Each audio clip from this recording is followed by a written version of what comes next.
उपमिति भव प्रपंच कथा वाचना 4। આ પ્રમાણે ત્રીજાથી સાતમા મળીને 5 પ્રસ્તાવમાં હિંસા, અસત્ય, ચોરી, મૈથુન તથા પરિગ્રહ એ 5 આસ્ત્રવોથી તથા ત્વચા, જીહા, નાસિકા, ચક્ષુ અને કાન એ 5 ઇન્દ્રિયોથી અને ક્રોધ, માન, માયા અને લોભ એ 4 કસાયોથી મહામોહના વંશવર્તીપણાથી સંસારી જીવ ઉપર અનેક દુઃખો પડે છે અને તેનું વર્ણન કરવામાં આવશે। એ સર્વ હકીકતમાંથી કેટલીક સંસારી જીવે પોતે અનુભવેલી છે, એટલે તેને પોતાને તેવી જ રીતે પ્રાપ્ત થયેલી છે, અને કેટલીક બીજાઓએ તેની પાસે નિવેદન કરેલી છે, પણ સર્વની તેને પોતાને પ્રતીતિ થયેલી હોવાથી તે સર્વ સંસારી જીવની પોતાની છે એમ અત્રે કહેવામાં આવશે। 8મા પ્રસ્તાવમાં પૂર્વે સૂચવેલી સર્વ હકીકતોનો મેળ મળે છે અને સંસારી જીવ પોતાના આત્માનું હિત કરે છે। તેમજ ત્યાં કહેવામાં આવશે કે સંસારી જીવનું સંસાર પર અત્યંત વિરાગ ઉત્પન્ન કરે તેવું ચારિત્ર સાંભળીને ભવ્ય પુરુષ બોધ પામે છે। સંસારી જીવે વારંવાર પ્રેરણા કરેલી અગૃહીતા સંકેતા ઘણી મુશ્કેલીથી બોધ પામે છે એમ પણ ત્યાં જણાવવામાં આવશે। કેવળ જ્ઞાનરૂપ સૂર્યથી પ્રકાશતા નિર્મળાચાર્યને પૂર્વભવમાં મળેલ તે વખતે સંસારી જીવે પોતાનો સર્વ વૃત્તાંત પૂછીને સારી રીતે સમજી રાખ્યો હતો અને સદાગમે સંસારી જીવને વારંવાર સ્થિર કરવાથી તેને અવધિજ્ઞાન ઉત્પન્ન થયું હતું, તેથી આ સર્વ વાત તેને રજૂ કરી છે। હેડિંગ: રૂપકથાની પરિપાટી। આ કથામાં અંતરંગ લોકોના જ્ઞાન, અરસપરસ બોલચાલ, ગમન આગમન, વિવાહ સંબંધ વગેરે સર્વ લોકસ્થિતિ એટલે કે સંસાર કહેવામાં આવી છે।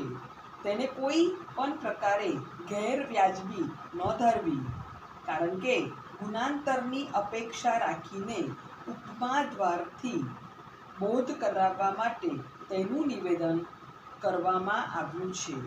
વિદ્વાનો કહી ગયા છે કે પ્રત્યક્ષથી કે અનુભવથી જે સિદ્ધ થતું હોય અને યુક્તિથી જેમાં કોઈ પણ પ્રકારનો દોષ આવતો ન હોય તો તે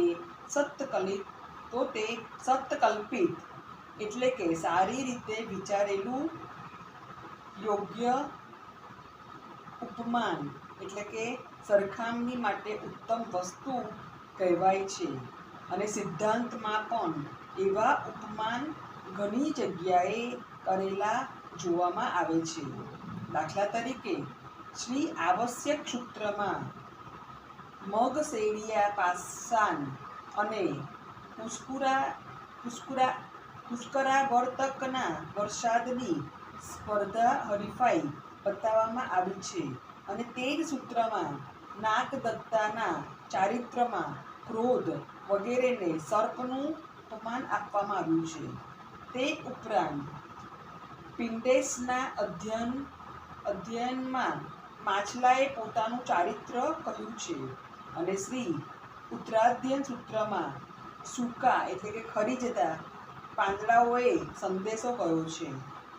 મૂળ સિદ્ધાંતમાં આ પ્રમાણે હોવાથી આ કથામાં જે હકીકત કહેવામાં આવશે તે સુયોગ્ય બંધ બેસતી છે એમ સમજવું અને ઉપમાનથી સર્વ કહેવામાં આવેલ છે એમ જાણવું। આ પ્રમાણે અંતરંગ એટલે કે આંતરિક કથા શરીર આ ગ્રંથનું શું છે તે કહેવામાં આવ્યું। હવે બહિરંગ એટલે કે બાહ્ય કથા શરીર કહીએ છીએ। હેડિંગ: બહિરંગ કથા શરીર। મેરુ પર્વતની પૂર્વ દિશાએ આવેલા મહાવિદ્ય ક્ષેત્રમાં સુકચ્છ નામનો એક વિજય પ્રદેશ છે.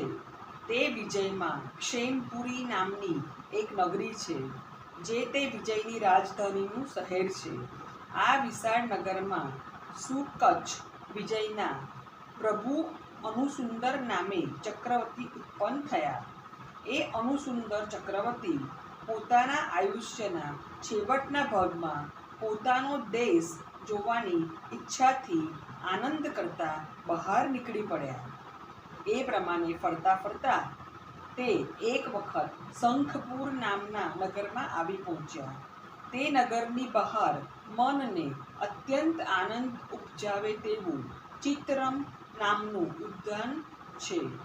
તે સુંદર બગીચાની વચ્ચે મનોનંદન નામનો એક સુંદર જૈન પ્રાસાદ છે.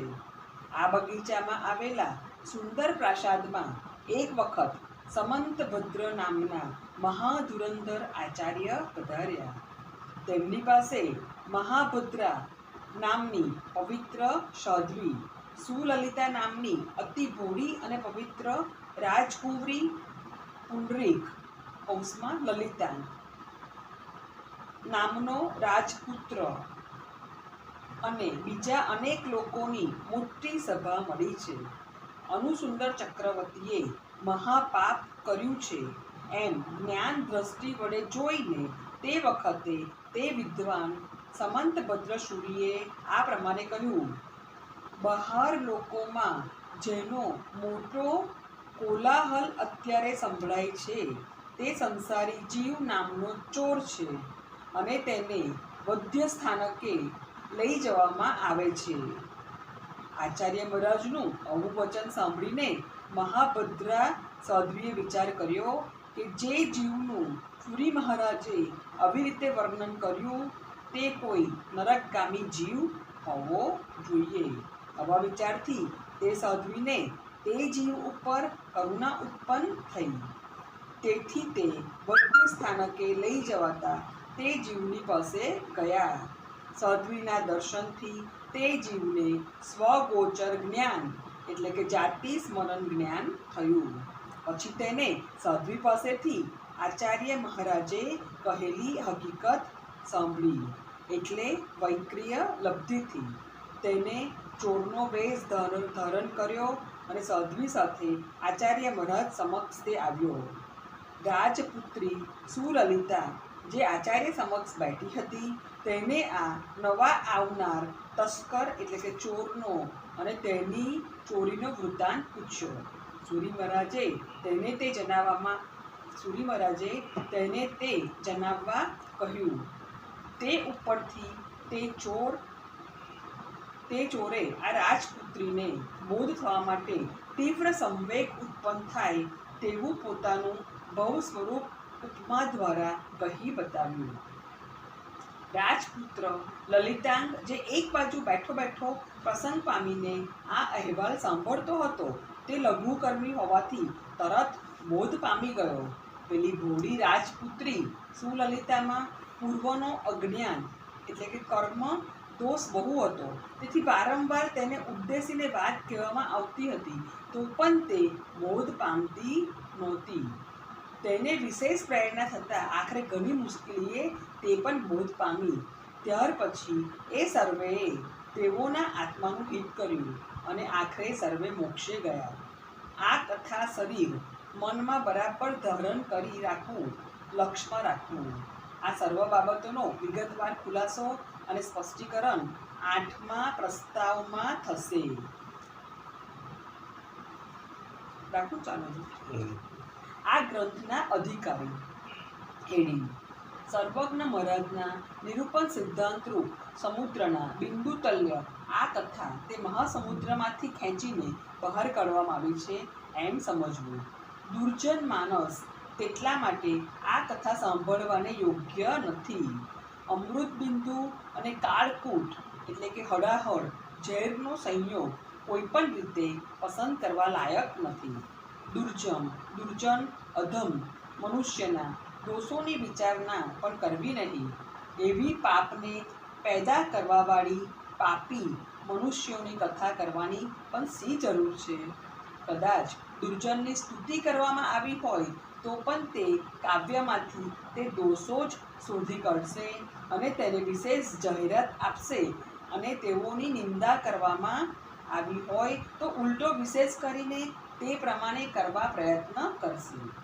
આ પ્રમાણે હોવાથી એવા પ્રાણીઓ તરફ બેદરકારી દાખવી એ ઉચિત છે. અધમ દુર્જન પ્રાણીની નિંદા કરવામાં કાંઈક દુર્જનપણું આવે છે અને તેઓની સ્તુતિ કરવામાં અસત્ય ભાષણ થાય છે, માટે તેઓના સંબંધમાં તો આંખ આડા કાન કરવા તે જ વધારે યોગ્ય છે. તેટલા માટે ક્ષીર સમુદ્ર જેવા નિર્મળ અને વિશાળ મનવાળા, ગંભીર હૃદયવાળા, લઘુકર્મી ભવ્ય સજ્જનો આ કથાના અધિકારી છે. આવા અધિકારી સજ્જન પ્રાણીઓની નિંદા કરવી નહીં, તેમજ તેની પ્રશંસા કરવાની જરૂર નથી. તેઓના સંબંધમાં મૌન ધારણ કરવું તે હિતકાર કરનાર છે. એનું કારણ એમ છે કે એવા અનેક ગુણથી ભરેલા મહાપુરુષોની નિંદા કરવી એ તો મહાપાપ છે, અને મારા જેવો જડ બુદ્ધિ તેઓનું યોગ્ય સ્તવન કરી શકે, તેઓની પૂરતી પ્રશંસા કરી શકે તે તદ્દન અશક્ય છે.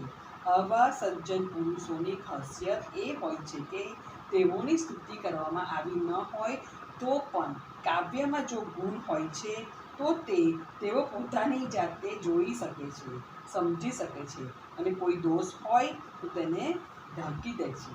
એટલે પ્રકૃતિથી તેઓ દૂધને ગ્રહણ કરી પાણીને ફેંકી દેનારા હોય છે, અને તેમ કરવામાં પોતાની પ્રશંસાની તેઓ રાહ જોતા નથી. તેઓની સ્તુતિ કરવાની તેટલા માટે ખાસ જરૂર નથી. માત્ર આવા વિશાળ બુદ્ધિવાળા સજ્જનોને વિનંતી કરવાની છે કે તેઓએ આ કથા બરાબર સાંભળવી, અને એટલી વાત કરવા માટે જ આટલી હકીકત અહીં કહેવામાં આવી છે. હે ભવ્ય પ્રાણીઓ, તમારું મન સ્થિર કરી કાન દઈ મારા ઉપર કૃપા કરી હું જે કહેવા માંગુ છું તે થોડી વાર બરાબર સાંભળજો. ઇતિ ગ્રંથકર્તાની પ્રસ્તાવના.